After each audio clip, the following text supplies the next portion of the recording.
On December 23rd, my mother drove 4 hours to break into a house she did not know I owned. She stood on the porch and said, "This place was always meant for our family, not for you." I had spent 31 years being erased from every Christmas photo, every family dinner, every moment that was supposed to matter. My own mother handed my name to someone else and expected me to be grateful for whatever was left. There was a single detail nobody in that room knew yet, a detail that made everything she was about to say completely fall apart. What happened next changed every single person who was standing in that driveway, and none of them walked away the same.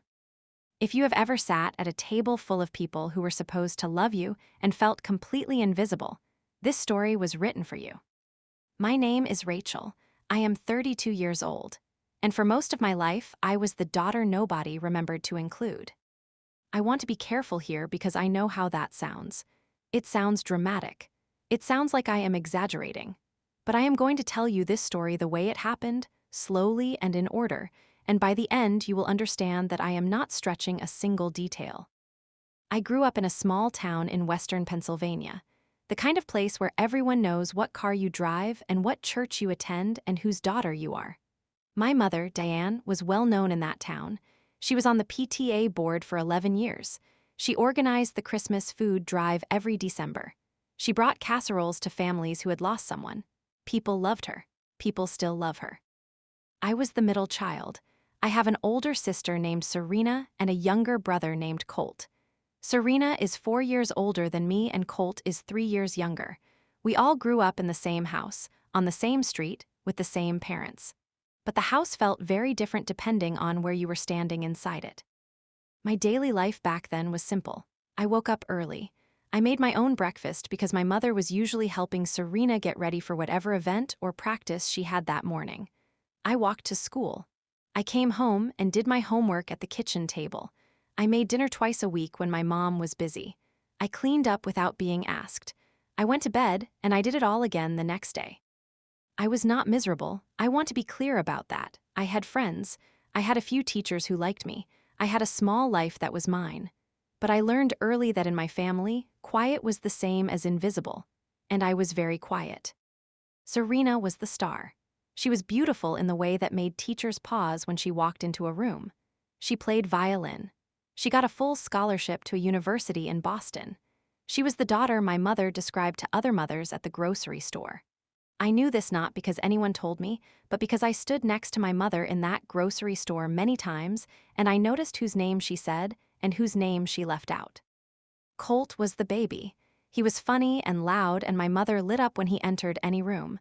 She would stop whatever she was doing when he walked in, not because he needed her, just because she wanted to be near him. I was somewhere in the middle. Not remarkable enough to be the star, not young enough to be the baby. I was the one who did things without anyone noticing, and I kept doing them because I thought that was what being good meant. The first Christmas memory I have that feels important now was when I was 9 years old. My mother had made stockings for the 3 of us. They were the big red velvet ones with our names stitched in white across the top. I had watched her hang Serena's and Colt's on the mantel the week before. I waited for her to hang mine. She never did. On Christmas morning, I asked about it, and she said she must have forgotten to pick up the 3rd hook. She seemed mildly annoyed that I brought it up. She told me to hang it on the doorknob. I did. I told myself it was just a hook. I told myself it did not matter. And for years, that is what I did. I told myself it did not matter. I told myself my mother loved me the same as my siblings. I told myself the small things were not worth counting. I was very good at convincing myself. By the time I was in high school, I had a plan. I was going to study business. I was going to work hard. I was going to build something that was mine, something that no one could ignore or misplace or forget. Not to show anyone. Just because I wanted to know what it felt like to have something solid beneath my feet. I was 17 when I got a part-time job at the hardware store downtown. I saved every dollar I made.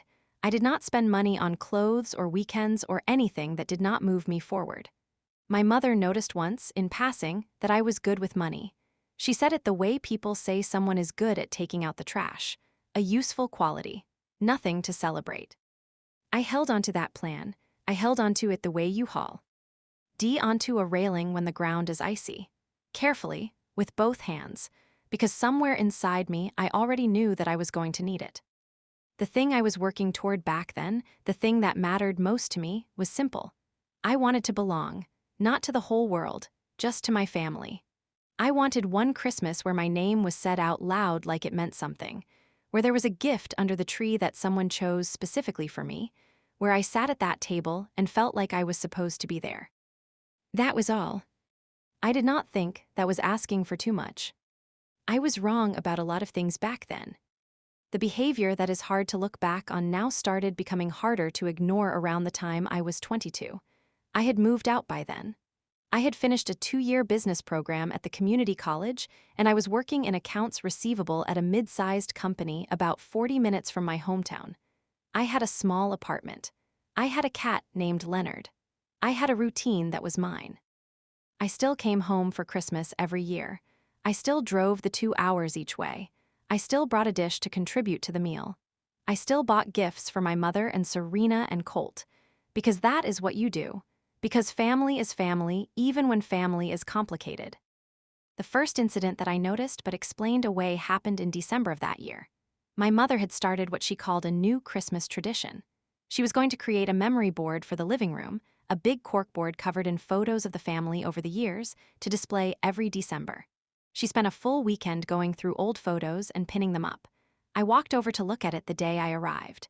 There were photos of Serena's violin recitals, photos of Colt's baseball games, photos of holidays going back 15 years. I looked at the whole board twice. My face appeared in 2 photos, both of them group shots, both of them in the back row. I told myself she did not mean anything by it. I told myself the photos were just what she had on hand. I told myself I was being sensitive. I went back to my apartment after Christmas and I told my cat Leonard about it. He sat on my lap and purred and did not offer an opinion. The second incident happened the following spring. I had called my mother to tell her I was up for a promotion at work. It was the first real step up in my career and I was proud of it. I was nervous too. I told her the details. The new title, the pay raise, what the role would involve. She listened and then she said that was nice and then she said, "Did you hear that Serena's new apartment is in the West End? It has a rooftop garden." We talked about Serena's rooftop garden for 15 minutes. My promotion was not mentioned again. I hung up the phone and sat very still for a while. I did not call her back. I did not say anything. I told myself this was just how she was. I told myself she was proud of me even if she did not know how to say it. I told myself these things because I needed to keep getting up in the morning. But something in me had shifted. I could feel it, like a window that is slightly open on a cold day. You can ignore it for a while, but eventually you feel it everywhere. The third incident is the one I cannot explain away no matter how many times I try. It was Christmas Eve 2 years later. I was 24. I had driven home as I always did. I had helped set the table. I had brought a sweet potato dish that took me 3 hours to make because I had looked up my grandmother's original recipe and wanted to get it right. My mother had a new tradition that year. She had made a custom Christmas ornament for each of us. They were round ceramic ones, painted by hand, with our names and a small image that represented something about each person. Serena's had a tiny violin. Colt's had a small baseball mitt. I saw them hanging on the tree when I came downstairs Christmas morning. I looked for mine. I walked around the whole tree. I looked on the mantel. I checked the kitchen table in case it had been left there. I found it in a drawer in the hallway, not hung, not displayed, in a drawer loose with a rubber band around it. My mother said she must have forgotten to hang it. She seemed mildly annoyed that I brought it up. That was almost exactly what she had said about the stocking hook, 15 years later, almost word for word. I held that ornament in my hand and I did not say anything. I put it in my coat pocket. I drove home that night instead of staying the extra day as I had planned. I told my mother I had to be back early for work. She said she understood. She did not ask me to stay. That was the moment the air changed for me, not with anger, not with tears, with something quieter and colder than either of those things, with clarity. I sat in my car in her driveway for a few minutes before I left. The porch light was on. I could see the shadow of the Christmas tree through. The front window. I had grown up in that house. I had done my homework in that kitchen. I had made dinners in that kitchen. I had quietly, steadily been everything that was asked of me inside those walls. And I had been put in a drawer. I started the car. I drove home. And I began, for the first time in my life, to truly think about what I was going to do. Over the next 5 years, I worked harder than I had ever worked in my life. I got that promotion. I got another one after that. I took every overtime opportunity I was offered. I moved to a better position at a larger company. I studied financial planning on evenings and weekends. I lived small. I saved aggressively. I made investments that were careful and slow and steady. I did not talk about any of it. I still came home for Christmas, every year, because I kept hoping, and because some part of me still needed to know if things could be different. They were not different. By the time I was 29, my mother had started referring to Serena as her oldest daughter and skipping the word middle when she described me to people. She introduced me at her neighbor's birthday party as her daughter who lives up north. Not by name, not by what I did, just a direction on a map. I smiled and shook the neighbor's hand and said it was nice to meet her. I drove home that night with my hands very steady on the wheel and my chest very tight, and my mind already working on the next step of a plan I had been forming for 3 years. The Christmas I was 30 was the one that ended everything. I want to tell you this slowly because it deserves that. Every detail of that day is still completely clear to me. I can still feel the cold of the front doorknob under my hand when I arrived. I can still smell the pine from the wreath my mother hung every year. I can still hear the sound of Serena's voice from the kitchen, the way it got louder when she was excited. I arrived at 2 in the afternoon on Christmas Eve. I had a bag of gifts in the trunk. I had made the sweet potato dish again. I had a bottle of wine. I knocked on the door even though it was my childhood home, because somewhere in the last few years it had stopped feeling like mine to walk into. My mother opened the door. She looked past my shoulder first, the way she always did, checking if anyone else was coming. Then she looked at me and said, "Oh, Rachel, you made it." Not warmly. The way you say something when you were not sure it was going to happen and you are mostly just noting that it did. I went inside. Serena was at the kitchen island with a glass of red wine and her phone. Colt was in the living room with his girlfriend, a woman named Tanya who I had met twice before and who was perfectly kind. My mother's sister, Aunt Patris, was there with her husband Gerald. There were 5 or 6 other people I recognized from the neighborhood. It was a full house. I put my bag down. I brought the dish to the kitchen. Serena did not look up from her phone when I came in. I said hello. She said hey. I set the dish on the counter and went to find a place to sit. There were name cards at the dinner table. My mother had made them, little folded pieces of cardstock with curling ribbon. I found my name near the end of the table, near the door to the hallway, away from the center where she and Serena and Colt were clustered together. I sat down in my chair and looked at the table and breathed slowly. Dinner was fine. The food was good. The conversation moved around me the way a river moves around a rock. I was present, and I was not included, and everyone behaved as if this were completely normal, because for us it was. And then my mother made a toast. She stood up and she held her glass and she said she wanted to say a few words about how grateful she was to have her family around her. She talked about Serena first. She said Serena was the light of her life and that watching her build her career in Boston had been one of the greatest joys she had known. She teared up saying it. Real tears. The kind that come without effort. She talked about Colt next. She said he had grown into such a good man and that she was so proud of who he was becoming. She paused. She looked around the table. She said she was grateful for all of them. She sat down. I counted 3 seconds of silence in my head. Aunt Patris looked at me, just for a moment. Just a quick look that lasted less than a second, but it was enough. It was the look of a person who noticed something that everyone else in the room was pretending not to notice. I picked up my fork. My hand was not shaking. I was very calm. I was calm in the way that people are calm when they are no longer surprised by something, when they have already processed the grief of it somewhere private, and what is left is just the fact of it, sitting there, solid and unmovable. Then Serena put her glass down and said, "I wanted to share something too, actually."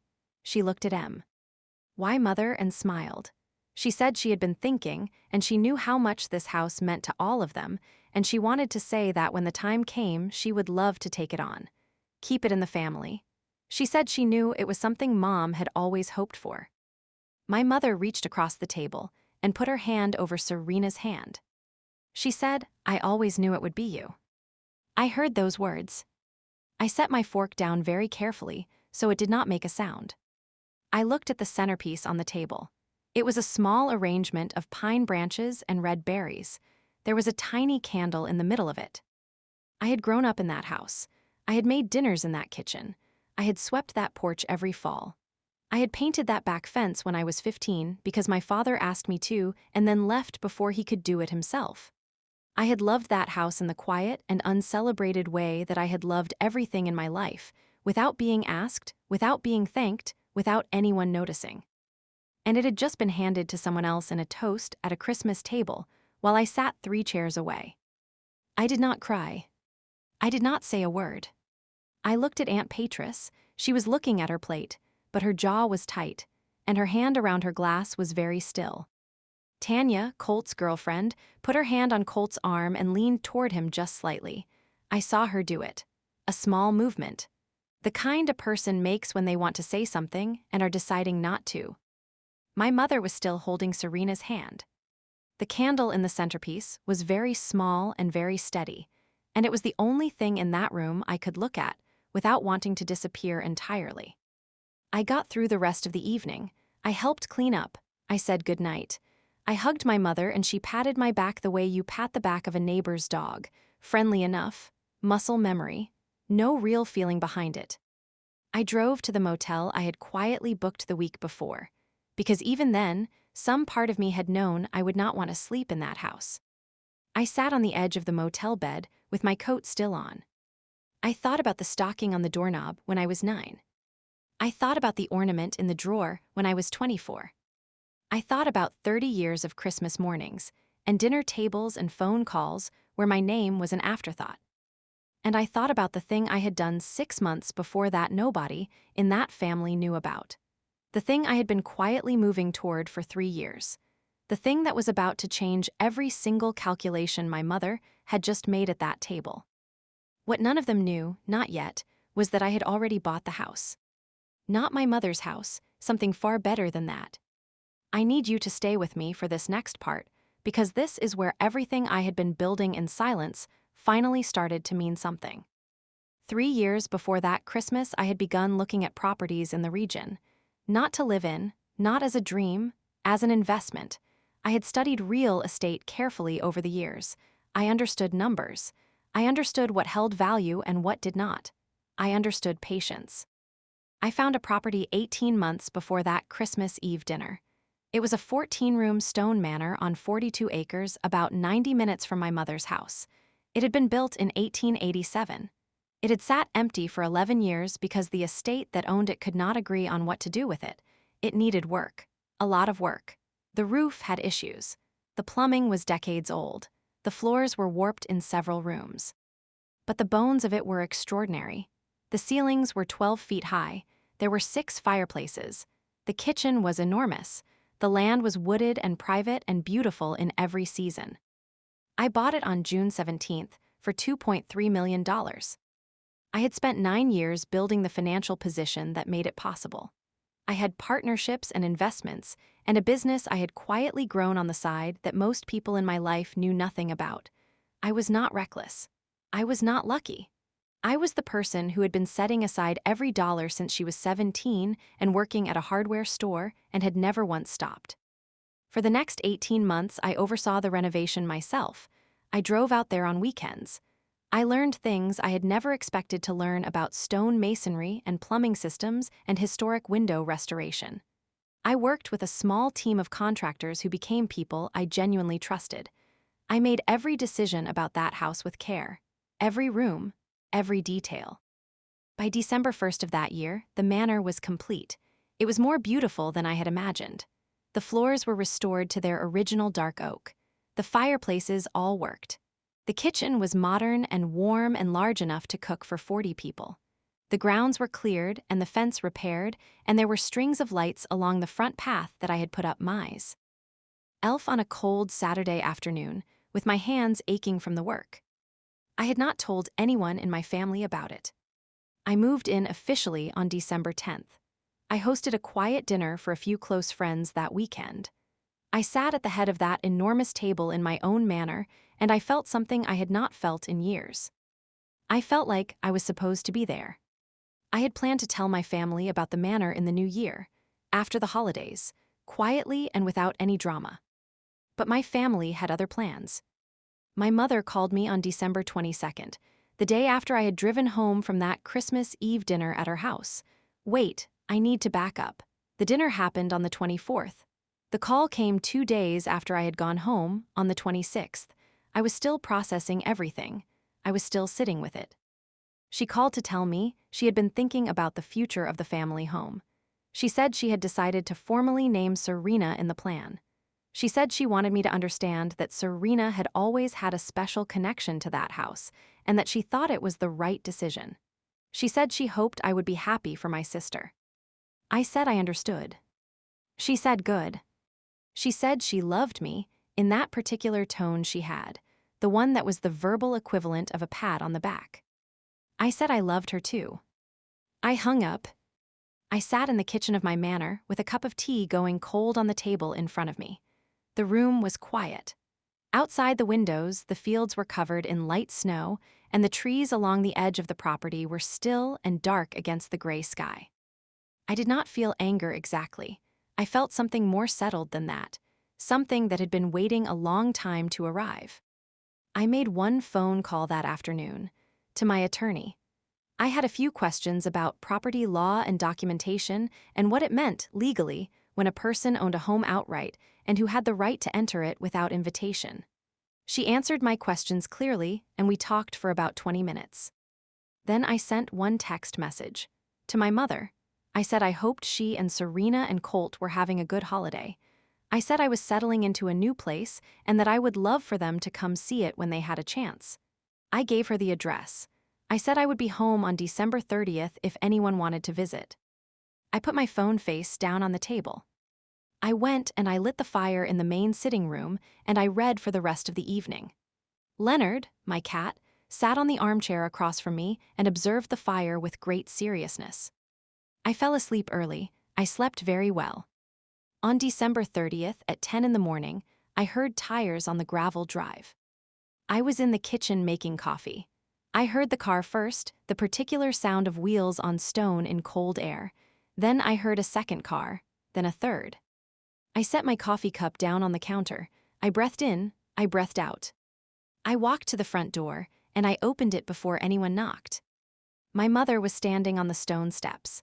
Behind her were Serena and Colt's girlfriend Tanya. Behind them, which I had not expected, were 2 neighbors from my mother's street and Aunt Patris and her husband Gerald. 8 people total, standing in my driveway on December 30th.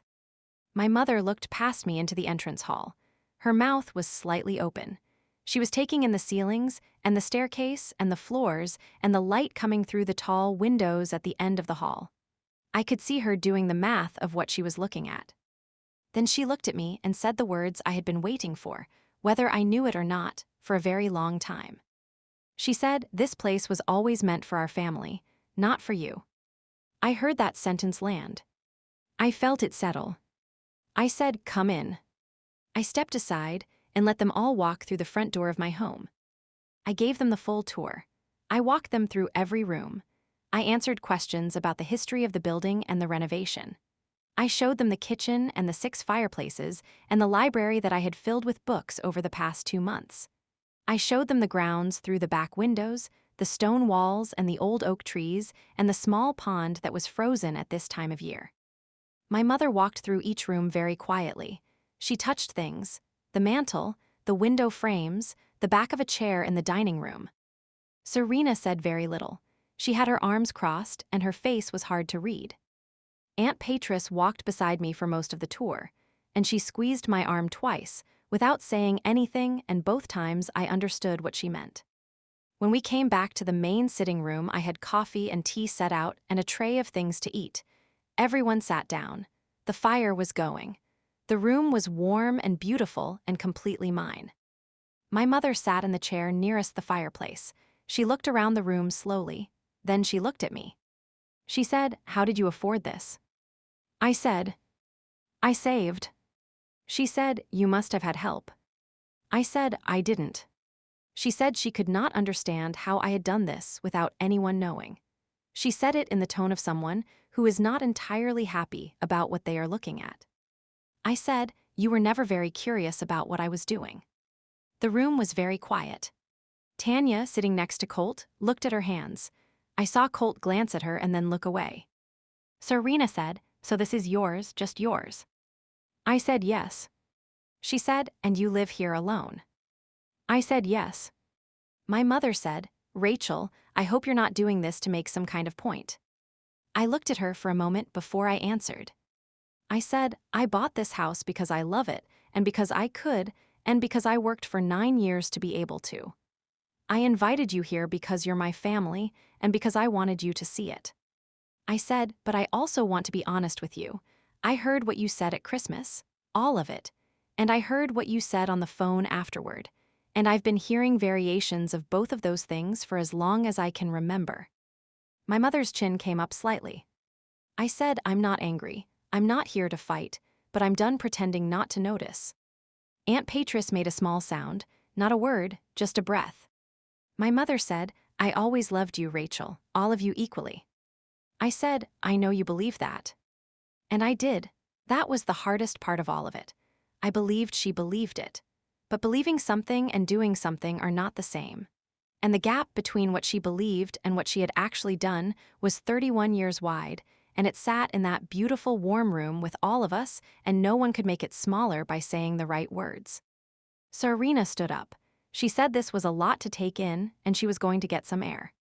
She walked to the back of the house, and I heard the door open. Colt stayed. He sat with his hands between his knees, and after a long moment he said, "Ratch, I'm sorry." Just that. Simple and plain, he said, "I didn't know how to say something. For a long time, I'm sorry." Tanya put her hand on his arm. My mother looked at Colt like he had said something in a language she did not recognize. I told him it was okay, I meant it. The neighbors, who had come not knowing what they were walking into, had found their way to a quiet corner of the room and were very occupied with their coffee. Gerald, Aunt Patris's husband, said the restoration work was remarkable and asked about the original stonework. And for about 10 minutes, we talked about the history of the building, and I was grateful for it. My mother did not say much for the rest of the visit. She walked through the house one more time before she left. I watched her move through the main hallway and into the dining room, and I could see her thinking. I could see the story she had built in her head about her family and her choices shifting and reorganizing itself under the weight of what was in front of her. She stopped at the bottom of the main staircase and looked up. She said, "You really did all of this yourself?" I said yes. She was quiet for a long moment. Then she said, "I didn't know you had it in you." And there it was, even now. Even standing in the entrance hall of a 14-room manor I had bought and restored on my own, that was still where her mind went first. I looked at her steadily. I said, "I know." She left about 20 minutes later.